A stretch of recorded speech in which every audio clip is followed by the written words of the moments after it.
I've been talking to a lot of people over the years about lawn care in spring, and I'm always amused that a lot of people are willing to spend hundreds and hundreds of dollars on lawn food, but to get them to buy a soil pH test kit to test the soil, that's like pulling teeth to them. And I think they don't understand how important lime applications are for your lawn. They may have a swimming pool, they understand that it's important for that, or they may even have a fish tank. And if you don't get the pH correct in a fish tank, things start to go wrong quickly. Well, the same thing is true with your lawn. So why is it so important to put lime on your lawn occasionally to correct the pH of the soil? Well, lime corrects the pH of the soil, of course, and it also helps the lawn break down organic material like leaves that cause the soil to become acidic. Lawn food also helps soil become acidic, and now we have acid rain. So unless you occasionally put lime on the lawn to counteract all that acidity, things start to go south quickly. The nutrients that are in the soil or nutrients that you're applying in the form of lawn food are not absorbed very efficiently by the grass just because the soil is acid. Also, a lawn that has acid soil is going to have a harder time just absorbing moisture from the soil. So it is very important to correct the pH of the soil, especially if you're spending money on lawn food, because the more acidic the soil is, the less effective your lawn food is going to be. And that's one of the classic symptoms of acidic soil is you put the lawn food on and you really don't get the snap out of your lawn food that you're expecting. Also, as the grass struggles because the soil is becoming acidic, other things start to go wrong. Moss starts to creep in. The lawn is less disease resistant, so you get more disease. So if you want to think about your lawn as a gasoline engine and the lawn food as the gas that makes it run, you want to think about lime as the oil that lubricates the process and makes everything go more smoothly.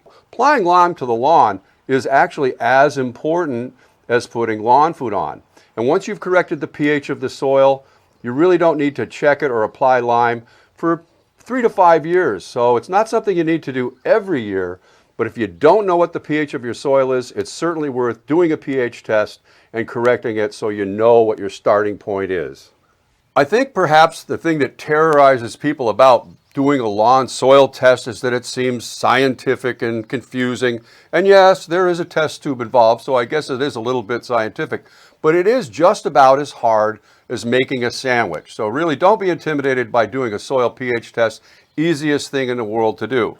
Naturally, the first thing we want to do is get out there and collect a soil sample in the lawn. You want to take your soil sample from at least a couple of inches below, 2 to 4 inches below the surface of the soil, and you want to use a spoon to collect it with so you're not touching the soil sample with your hands. You also want to take multiple soil samples because you'll find that the pH is different in different areas of the yard, out in the open or maybe in your vegetable garden or under the pine trees or different trees that you might have that'll make the soil acidic more quickly.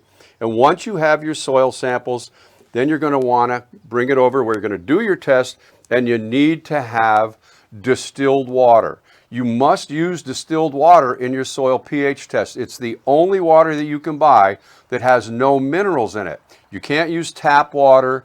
You don't want to use drinking water because there are a little bit of minerals in those things. And boiled water doesn't work either because when you boil the water, you're actually concentrating the minerals. So distilled water is made from steam, so there are no minerals in it. That's why it's called distilled water. And you have to use it in your pH test or it's going to throw off your results. And then you want to get your soil and put it into the test tube. There's lines on the tubes and instructions right on the back of the kit. And you'll put the soil up to the first line, and then you need to open the little capsule that contains the powder that's going to do the actual test. And this is the hardest part of the test, is getting that little capsule open without spilling the powder. That's it. That's the hardest part of the test. And then you'll fill the tube to the top with your distilled water and shake it up. And when its soil settles out, the water will have turned a color. And you can see the two samples on the right side are fine. They're neutral, just what you want your lawn. pH of 7. In this case, it's for a vegetable garden and in the open part of the lawn. But the area that I took the sample from underneath the pine trees looks like the pH is about 6.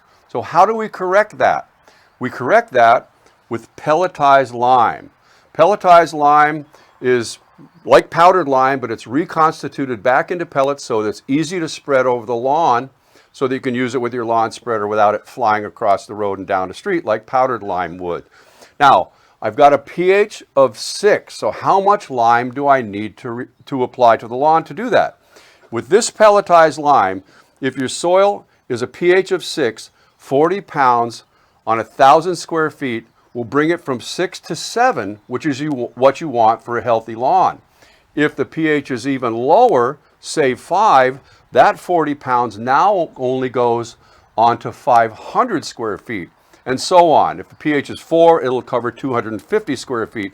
That would be very acid soil. Pretty rare to see a soil that acid. Now, once you've applied your lime to the lawn, it's going to take about 6 to 8 weeks to create the pH change that you're looking for. So if you apply your lime in the springtime, let it set all summer, do another set of soil pH tests in the fall to see how you did, and apply lime again at that point just to bring it up to where you actually want it to be, which is a pH of 7. Now remember, once you've done this and gotten the soil pH correct, you don't even need to check the pH of the soil for probably about 3 years in sandy soil, or in a heavier soil even longer, like 5 to 7 years. So applying lime every year without testing the pH is not a good idea, because you'll end up with alkaline soil. But if you've never done it, you've moved into the house, you've never done a soil pH test, it's good to know what your starting point is. Maybe you do a test and you find that your pH is 7. Good.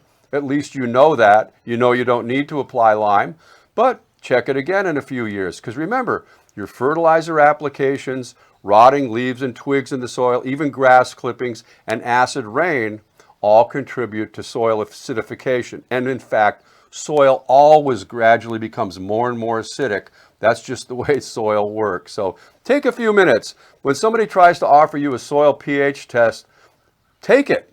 If you've never done it before, you'll learn a lot, and you'll make the process of getting your lawn the best it can look much, much more easily, and you're going to spend less money on lawn food over time. For Hewitt's Garden Centers, this is Peter Bowden.